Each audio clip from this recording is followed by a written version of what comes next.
యేసు రక్తమే జయం పరిచర్య ప్రైజ్ ద లార్డ్. ఫిబ్రవరి 6వ తేదీ 2025. ఈరోజు దేవుని వాక్యము, ఆపత్కాలమందు యెహోవా నీకుత్తరమిచ్చునుగాక.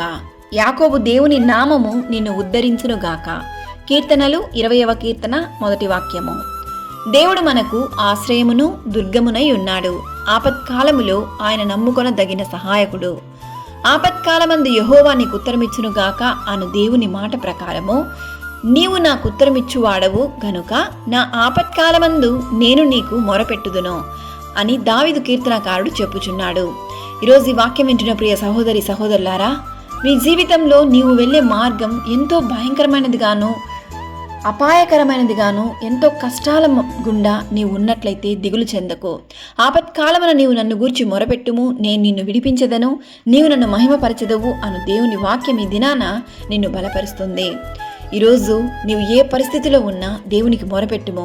విశ్వాసమైన ప్రార్థన నీ స్థితిని మార్చగలదు. నీ తల్లిదండ్రులు, నీ బంధుమిత్రులు, నీ స్నేహితులు, నీ చుట్టూ ఉన్న ఎవ్వరు కూడా నీ పరిస్థితిని మార్చలేకపోవచ్చు. కానీ మనుషులకు అసాధ్యమైన కార్యము దేవునికి సాధ్యము. కావున దేవుని సన్నిధిలో మొరపెట్టుము, దేవుడు నిన్ను ఆశీర్వదించి దీవించును. బీదలను కటాక్షించువాడు ధన్యుడు, ఆపత్కాలమందు యెహోవా వానిని తప్పించును. కావున నీ పూర్ణ హృదయంతో దేవుని వైపు తిరిగిన ఎడల ఖచ్చితంగా దేవుడు నిన్ను ఆపత్కాలమందు ఆదుకొనును, నీకు సహాయముగా ఉండును. నీ ప్రార్థనలన్నీ యెహోవా సఫలపరచునుగాక.